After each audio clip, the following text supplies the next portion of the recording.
Hi there, it's Niklas back again. Just a quick one here. A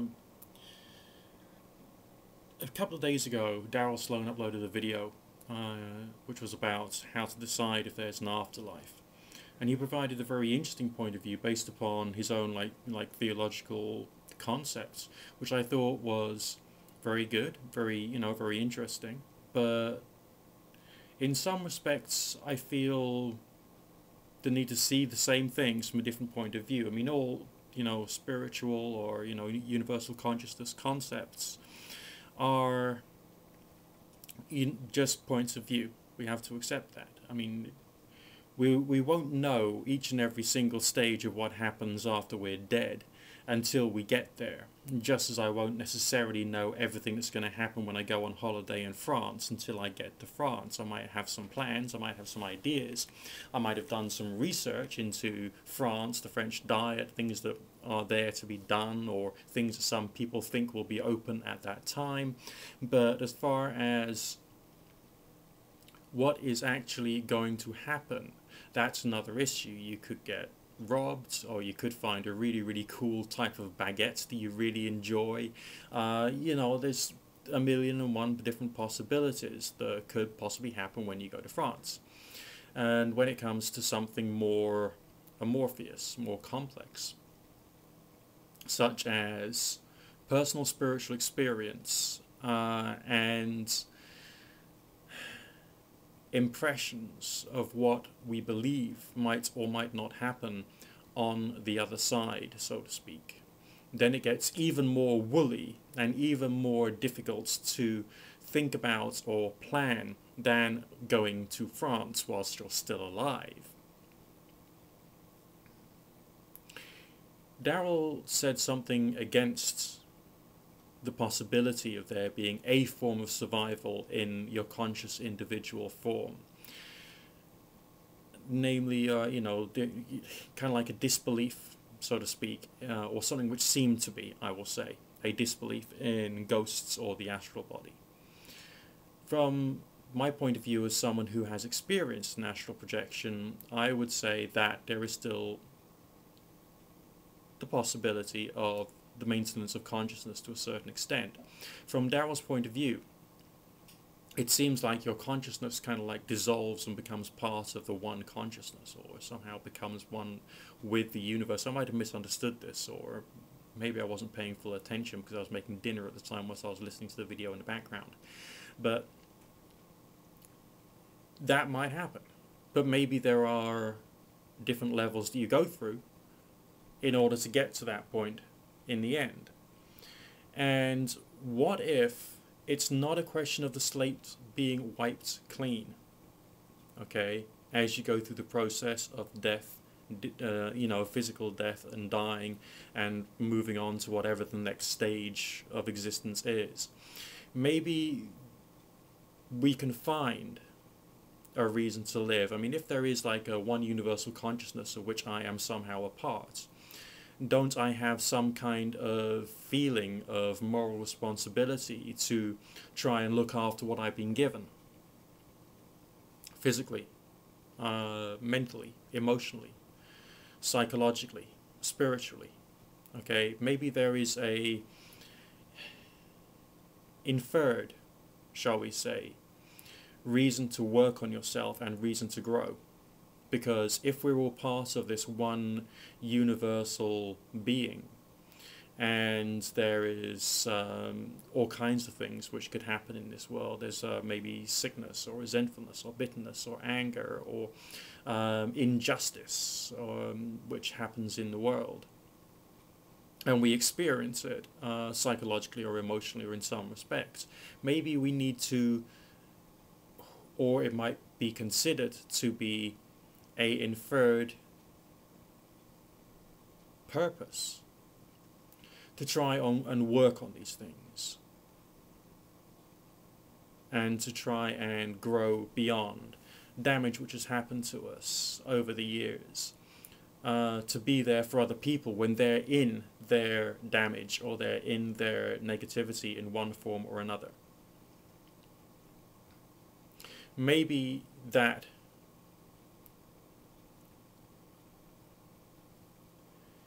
or should, it's difficult for me to articulate this clearly. Maybe there is a purpose to life, if what Daryl says is correct. That, you know, our consciousness dissolves into the, you know, the universal experience of the one mind. Maybe the one mind wants to get better. Maybe the one mind knows that there's lots of sickness around. Maybe we are tiny little sparks of God, or, you know, the spirit of the universe.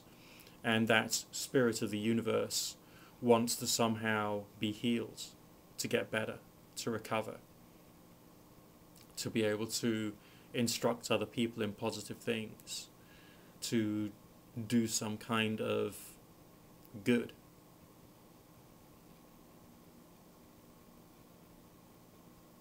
Maybe this has an effect upon your consciousness when you're alive, so that you are better prepared to do something else, or to act as something else, whether you are melting into the universal consciousness or whether you are acting as an individual being.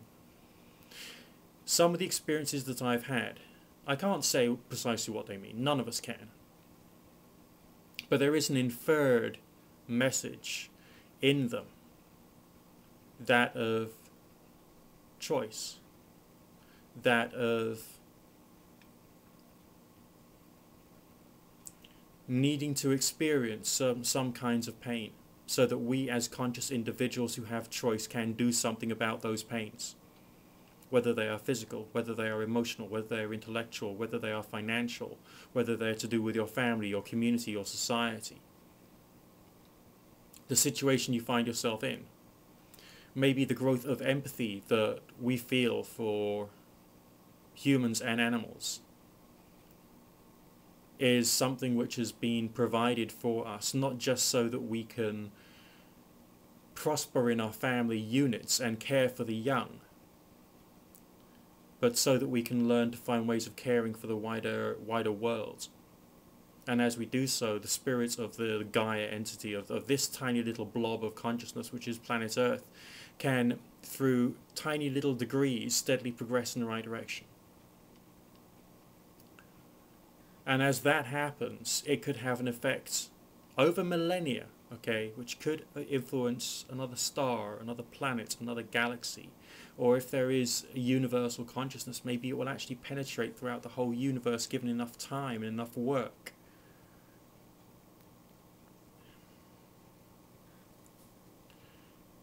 Again, these experiences that I've had do suggest the possibility of a non-physical existence in which you are to a certain extent individual. I mean, right now, as an individual, as a human being, an individual right now, I am not an individual.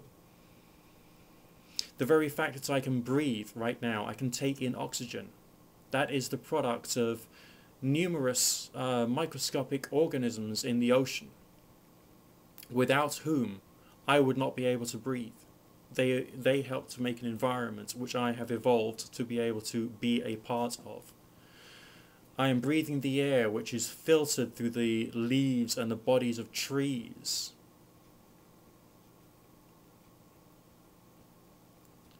Am I therefore a part of the trees and the microorganisms in the ocean? And I'm experiencing through this fluid that I'm living in, called the atmosphere. In some respects, separateness of consciousness is an illusion, because there is consciousness and it is all around us. Alright, because those tiny little microscopic creatures, they still have consciousness of sorts. They have tiny little nerve cells in them somewhere. The trees, they can sense the light, they can sense the rain, they act, and they have pores which open and close, which allow the gases to pass through them. They're alive. They react to their environments somehow. And we could say it's chemical, it's just purely chemical, but this is a living thing, okay? Another organ of my body. So it is strange that I have been given a sense of individuality, but without that sense of individuality, I cannot make a choice today about what I eat, about how I treat my fellow man, Alright, whether I should recycle or whether I should not, or how I should react to one of my customers when they're going through pain or suffering or negativity.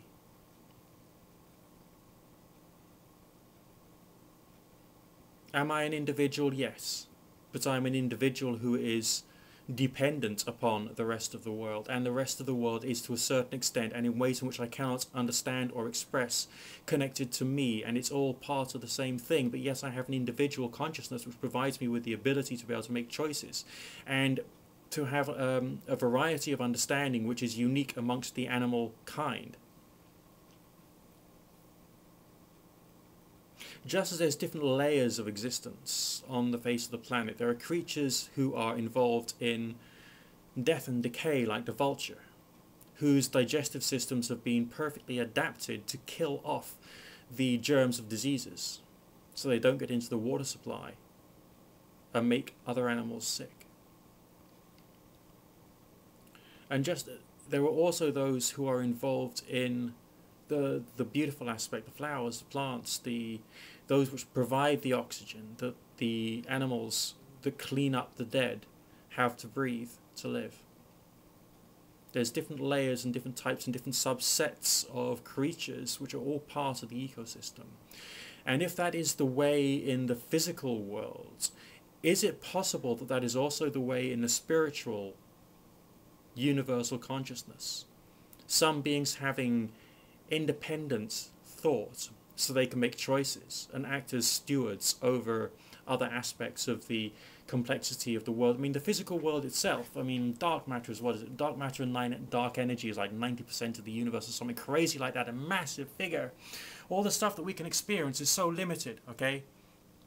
There's only a certain wavelength of colors that we can perceive, and then there's infrared and ultraviolet and all these other spectrums out there. Alright? And even if we could see all of those frequencies, there would still be another 9 times that quantity of information out there which we could not perceive or understand. It's big. Alright? I suppose what I'm getting at is that maybe consciousness is a force of nature.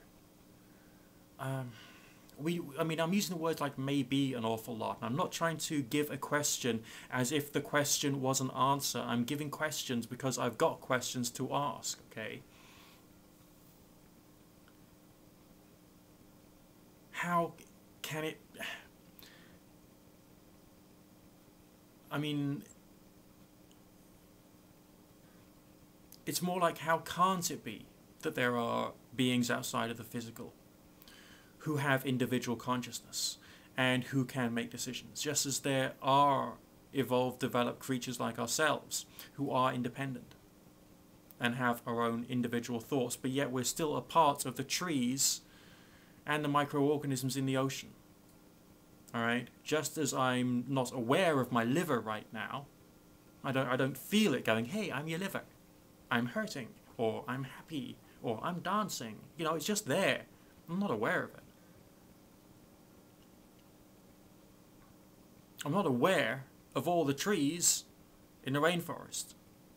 I'm not aware of all the microorganisms in the ocean.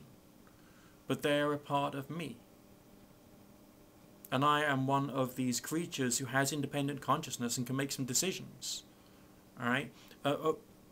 And some of the political dialogue that we have on the internet about, let's say, the environment, about, let's say, charities, and how we should actually choose to learn how to care for ourselves and our minds and our psychologies, as well as our bodies, and how we work on our diets and our nutrition and our exercise and our sleep, but also how we care for the outer world. That which is not just inside here and inside here. That which is not just our property and our electronic gadgets and the food in our refrigerators, but how we care for the outer world. You know, I'm not sure whether I'm stumbling over my own feet in this particular expression, but it makes more sense to me to think that there is another stage of personal evolution for us, or personal existence for us, which occurs after death. And we are the most highly evolved creatures of a certain type who can use language with this complexity, who has this understanding of technology, who has the tools to be able to manipulate the outer world. It would make more sense that we have evolved and developed ourselves so that we can then become something bigger and better. How? I don't know. None of us know. We can sit here and we can speculate and we can talk about what this religion says or that religion says or what another spirituality thinks until the oceans run dry. And we won't ever get it right. Ever. Because it's like a foreign country, okay, that we as a species have not yet set foot upon. Maybe we've just had the occasional messenger who's seen something bigger and better and has provided like little tiny grains of sand of what the entire beach or sand dune of the universe is, and those are, let's say, maybe the priests of religion, you know, the great high priests of this, that and the other. They've all said more or less the same thing if you're actually really honest and not a dogmatic sectarian fuckwit. It's all there for us to try and learn from. Maybe the Bible is not the basic instructions before leaving Earth, but maybe it could be used as that. Maybe just through the study of like life and nature and people, we are building our own basic instructions before leaving Earth. And maybe we are the angels of the future when we do leave the physical. Maybe, just maybe. I don't know. You don't know. None of us know. But I have experienced an astral projection on a few occasions, a clear, perfect one.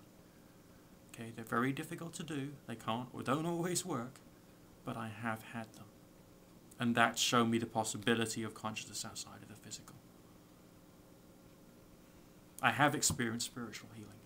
And that suggests to me that consciousness can leave the physical when you're alive to do something, to create a change.